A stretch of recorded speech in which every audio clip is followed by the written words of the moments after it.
بسم اللہ الرحمن الرحیم۔ السلام علیکم، welcome to my YouTube channel.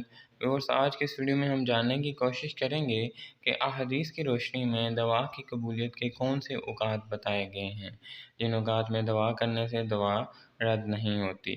احادیث مبارکہ میں دعا کی قبولیت کے کئی اوقات کا ذکر کیا گیا ہے کہ مسلمان ان اوقات میں دعا کریں تو قبول ہوتی ہے۔ ان میں سے چند اوقات کا یہاں ذکر کر رہا ہوں۔ حضرت ابو ہریرہ رضی اللہ تعالیٰ عنہ سے مروی ہے کہ نبی کریم صلی اللہ علیہ وآلہ وسلم نے فرمایا کہ انسان اپنے رب کے سب سے زیادہ قریب سجدے کی حالت میں ہوتا ہے، اس لیے سجدے میں دعا کثرت سے کیا کرو۔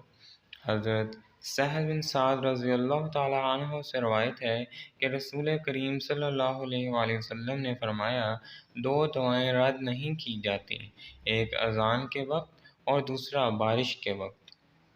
حضرت انس بن مالک رضی اللہ تعالیٰ عنہ سے روایت ہے کہ رسول صلی اللہ علیہ وآلہ وسلم نے فرمایا، اذان اور اقامت کے درمیان کی جانے والی دعا رد نہیں کی جاتی۔ لوگوں نے پوچھا کہ یا رسول اللہ صلی اللہ علیہ وآلہ وسلم، پھر ہم اس وقت کیا دعا کریں؟ آپ صلی اللہ علیہ وآلہ وسلم نے فرمایا، اللہ تعالیٰ سے دنیا اور آخرت کی عافیت مانگا کرو۔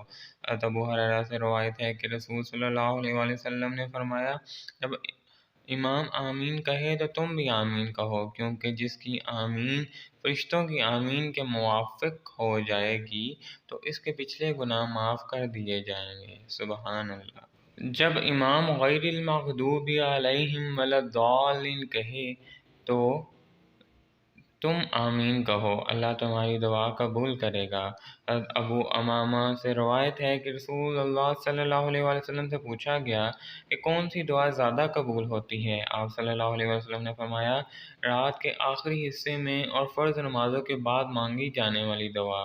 حضرت جابر رضی اللہ تعالیٰ عنہ سے روایت ہے کہ رسول اللہ صلی اللہ علیہ وسلم نے فرمایا کہ رات میں ایک گھڑی ایسی ہوتی ہے کہ اس وقت جو مسلمان بندہ بھی اللہ تعالیٰ سے جو بھی بھلائی مانگے گا، اللہ تعالیٰ اسے ضرور عطا فرمائے گا۔ جابر رضی اللہ تعالیٰ عنہ سے مروی ہے کہ نبی کریم صلی اللہ علیہ وسلم نے ارشاد فرمایا کہ زمزم کا پانی جس نیت سے پیا جائے وہ پوری ہوتی ہے۔ تو ویورز، یہ تھے چند دعا کے اوقات جو احادیث کی روشنی میں نے آپ کے سامنے بیان کیے ہیں۔ اگر آپ بھی دعا مانگنا چاہتے ہیں تو ان اوقات میں دعا مانگیں جو حضور صلی اللہ علیہ وسلم نے بتایا ہے، تو انشاءاللہ آپ کی دعا بھی ضرور قبول ہو۔